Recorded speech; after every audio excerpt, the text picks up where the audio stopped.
Monsieur Mbarki, merci de nous accueillir sur votre stand L'Oriental, l'agence L'Oriental.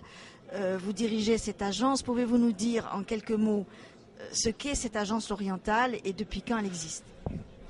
Alors, l'agence de L'Oriental a été créée en mai 2006 et elle est née d'une volonté de soutenir le développement régional, qui est le développement de la région de l'Oriental.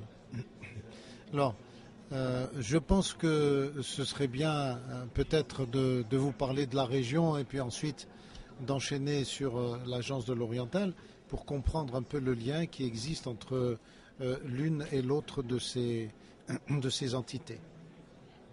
Alors, le Maroc est un pays dans lequel il y a des régions et qui, depuis très longtemps, et principalement depuis les années 70, a basé son développement sur le développement des régions.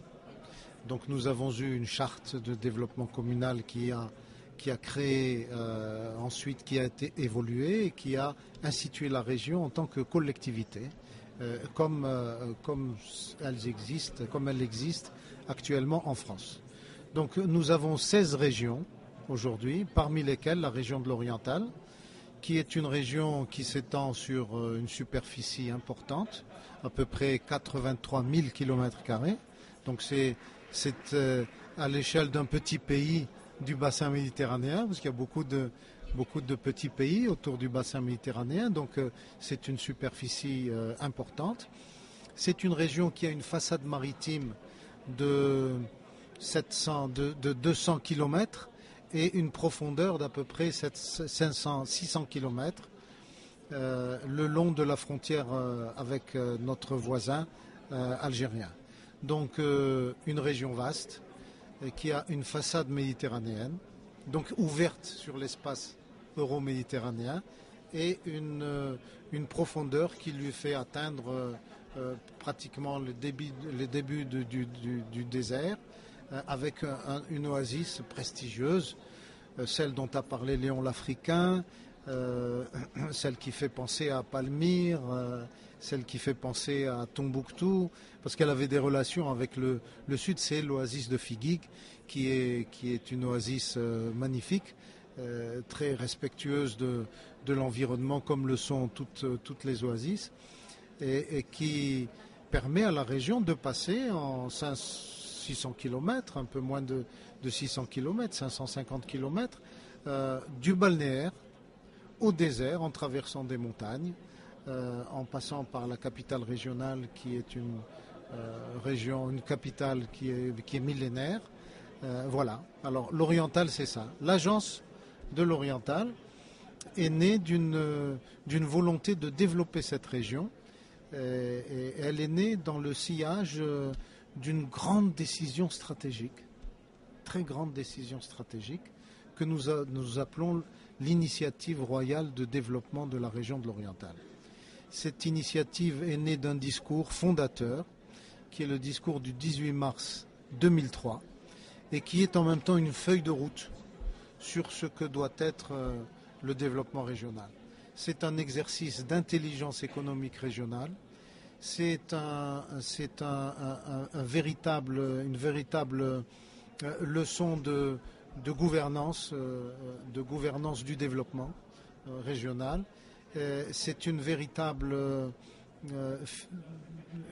véritable fixation d'objectifs et c'est en même temps une vision.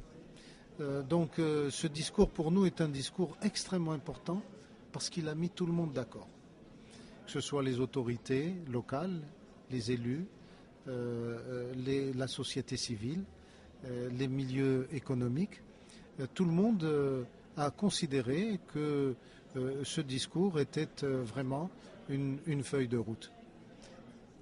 Et tout le monde a considéré cela parce que ce discours a écouté, il a étudié, il a été intelligemment conçu, il a été extrêmement bien rédigé. C'est celui qui nous sert de guide aujourd'hui pour développer l'Oriental. L'agence est née dans le sillage de ce discours pour aider l'ensemble des acteurs, l'ensemble des opérateurs du développement régional à mettre en œuvre ce développement. Donc c'est un appui à l'attractivité au développement des territoires. Elle promeut les partenariats et la coopération internationale. Elle soutient le développement des secteurs prioritaires et elle aborde des études stratégiques et sectorielles. Suivant la région, donc on part du haut de la Méditerranée jusqu'en bas, jusqu'au désert. Il y a des régions où on va trouver plus du tourisme, l'autre de l'agriculture. Dans le sud, vous voulez créer, faire venir l'industrie cinématographique. Est-ce que vous pouvez nous développer un peu plus ? Bien, écoutez, évidemment, c'est une région vaste, comme je le disais tout à l'heure, et une région qui a beaucoup de potentiel. Autour de la mer, le balnéaire, évidemment, on pense tout de suite au tourisme. Et la première station du plan Azur, le plan Azur, une parenthèse, le plan Azur est un plan de développement touristique par lequel le Maroc souhaite, dès l'année prochaine, fin d'année prochaine, atteindre un chiffre de 10 millions de touristes. Donc voilà, pour cela nous avons toute une série de stations touristiques qui va faire passer la capacité de lits d'accueil du Maroc, qui va multiplier par 10 cette capacité d'accueil. En tout cas, en ce qui concerne la région de l'Oriental, nous allons passer de pratiquement rien, à peu près 3 000 lits aujourd'hui, 4 000 lits, à 40 000 lits de tourisme. Et ça, nous sommes, la station a ouvert avec 2 hôtels de 1200 lits aujourd'hui. Et il y en a 6 autres qui sont prévus, aux côtés de lits de résidences touristiques, de villages de tourisme, de villages de vacances, etc., et qui constituent l'essentiel du développement de cette station touristique. Il y a également, toujours sur le balnéaire, un autre projet extrêmement novateur que nous sommes en train de réaliser aujourd'hui et qui a été lancé par Sa Majesté le Roi l'été dernier, que nous appelons le projet de la Marchica, la petite mer, la Marchica, qui est, comme vous le savez, en espagnol, puisque c'est une zone qui était sous protectorat espagnol à l'époque, dont il reste la petite enclave de Melilla, qui n'est pas encore... Bon, mais ça, c'est une petite parenthèse. Ça viendra quand ça viendra. Nous développons dans ce projet de la lagune de Marchica un très grand projet novateur de développement du tourisme, un tourisme respectueux de l'environnement. Parce qu'il est absolument indispensable aujourd'hui, quand on réfléchit à ce que doit être le tourisme de demain autour de la Méditerranée, de concevoir un tourisme qui réponde aux aspirations des gens. On ne va pas reproduire la Costa del Sol, reproduire ce qui se passe à Sharm el-Sheikh, reproduire ce qui se passe en Turquie ou en Grèce. Non, je pense nous avons l'avantage de la proximité vis-à-vis des principaux marchés émetteurs, qui est l'Europe occidentale, et qui sont l'Europe occidentale. Mais il faudrait que nous puissions répondre aux aspirations nouvelles de ce tourisme en devenir et qui va être parmi les plus importants du monde. La station de Marchica prévoit justement toute une série d'études, d'approches sur ces questions. Et nous allons mettre l'accent sur le respect de l'environnement. Comme je l'ai dit ce matin, c'est un projet dans lequel nous souhaitons qu'il y ait 0 émission carbone. C'est-à-dire, il va être lui-même émetteur de sa propre énergie, le solaire, l'éolien, la marée motrice, puisqu'il y a des flux de courant entre la lagune et la mer, et ces flux de courant peuvent produire de l'énergie. En tout cas, les études sont en cours. Alors voilà, vous avez tout ce qui est en relation avec la mer, au niveau du secteur touristique. Et ensuite, vous avez tout ce qui est en relation avec le reste du territoire, toujours dans le même secteur. Alors c'est ce qu'on appelle le tourisme de niche, Mais le tourisme de niche, c'est aussi un tourisme de demain, tourisme culturel, celui qui permet de voyager pour connaître les autres, pour s'ouvrir au monde, pour découvrir de nouvelles cultures, de nouvelles authenticités, de nouvelles émotions, je ne sais pas. Eh bien, tout cela, nous avons la capacité, nous avons la possibilité dans l'oriental marocain de développer ces différentes formes de tourisme. C'est du tourisme culturel autour de sites archéologiques prestigieux. L'homme de Taforalt est connu, il a été... c'est un homme qui a 35 000 ans à peu près, qui a été découvert dans la grotte du Chameau, ce qu'on appelle la grotte du Chameau, qui n'est pas entièrement d'ailleurs étudiée, parce qu'il reste beaucoup de profondeur à encore découvrir. Et vous passez par la capitale régionale. Capitale régionale, c'est une ville millénaire, elle a plus de 1000 ans, avec sa médina traditionnelle, avec ses traditions, avec sa musique, sa culture. Sur le plan traditionnel, c'est une musique, nous avons une musique où il y a de très fortes influences andalouses, puisque la musique Gharnati Gharnata, c'est Grenade. Donc c'est une musique qui est chantée par des hommes et des femmes d'ailleurs, dans le même orchestre qui est entretenu aujourd'hui par les familles. Parce qu'il n'y a pas de famille oujdi qui n'envoie leurs filles aujourd'hui vers des associations pour apprendre la musique, parce que nous n'avons pas encore d'installations qui permettent d'enseigner de la musique à tout le monde. Donc ça se fait par l'intermédiaire d'associations, c'est plus convivial, c'est plus mobilisateur pour les gens, c'est plus tranquille, et surtout ça permet de faire de l'investissement sans avoir recours à l'investissement public. C'est-à-dire, on laisse tranquille le ministère de la Culture et on essaye de développer toutes ces capacités par un effort citoyen de la société civile. Alors, comme vous l'avez dit, vous allez plus au sud et vous allez traverser tous ces espaces, tous ces territoires, voir de nouvelles couleurs, voir de nouveaux paysages, et arriver au désert, arriver à l'oasis de Figuig, dans laquelle vous allez voir une oasis qui est constituée de 7 ksurs et qui sont en relation les uns avec les autres autour de la palmeraie et de l'économie oasienne. Nous voulons, dans cet espace, qui est d'une extraordinaire beauté, d'une extraordinaire personnalité, d'une profondeur culturelle extraordinaire. Vous savez, comme dans toutes les villes, nous avions beaucoup de Marocains de confession juive à Figueres. Bien, tout a été protégé. Il n'en reste pas aujourd'hui, mais tout a été protégé. La synagogue qui est construite en terre, elle est fermée. Bon, elle n'est pas en bon état, pas en bon état, mais tout a été respecté, protégé, et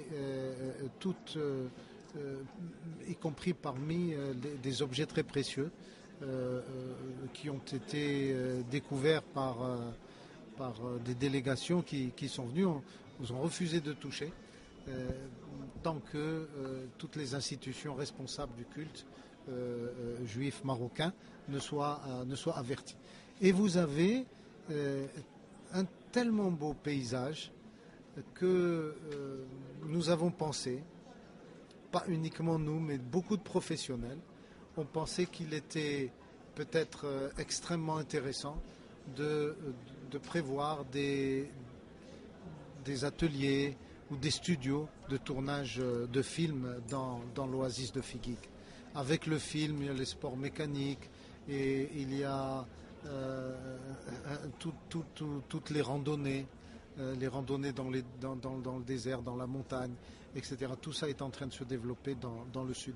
Donc voilà une région authentique qui base son développement sur ses potentialités propres, avec l'objectif d'avoir un développement qui ne soit plus lié à la fermeture et à l'ouverture des frontières, qui a plombé l'économie régionale pendant très longtemps, de notre côté, mais aussi du côté algérien, puisque la fermeture de la frontière, vous savez que la frontière est restée depuis les indépendances des deux pays plus longtemps fermée qu'ouverte.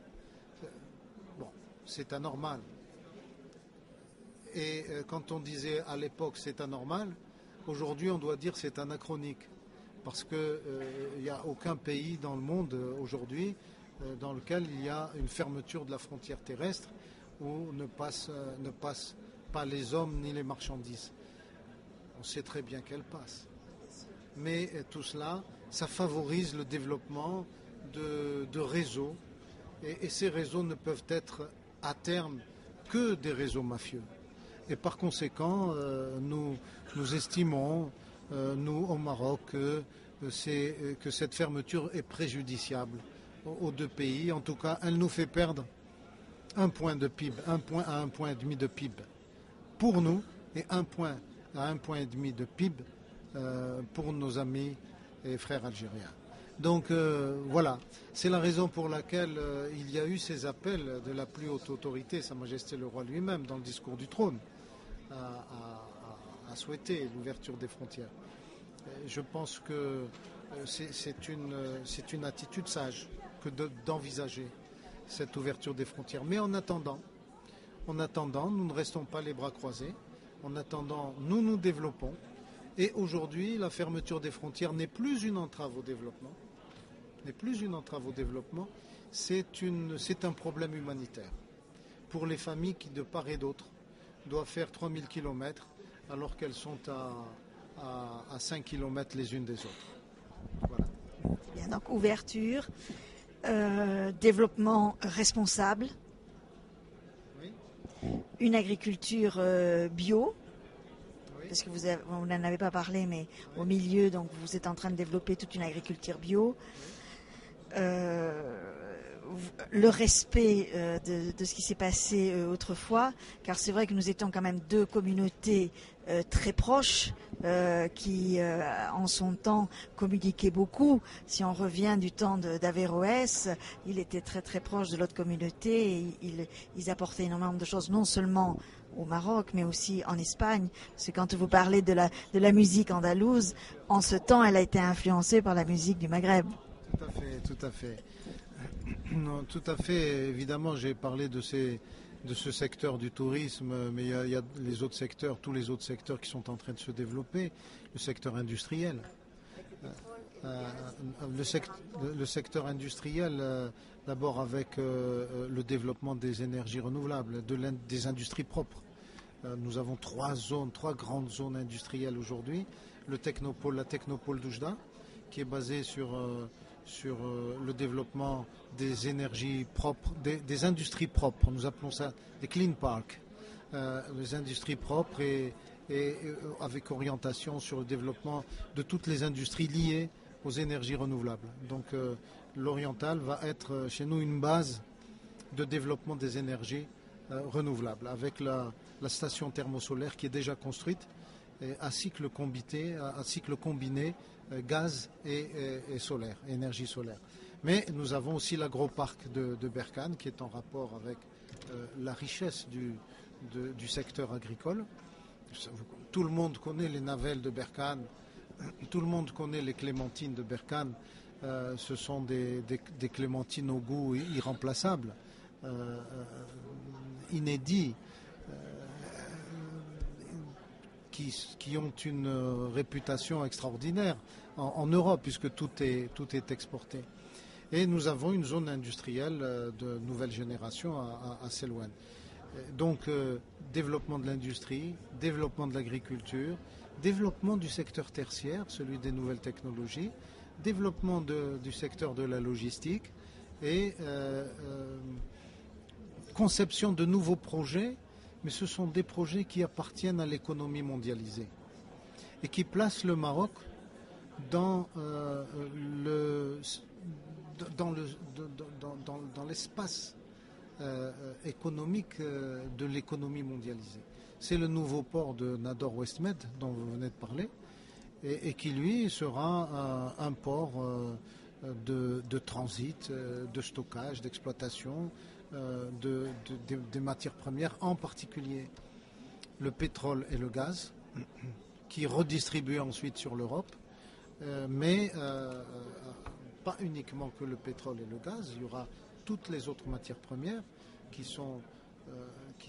transitent par la plus grande voie de navigation maritime aujourd'hui, qui est celle qui traverse la Méditerranée d'est en ouest.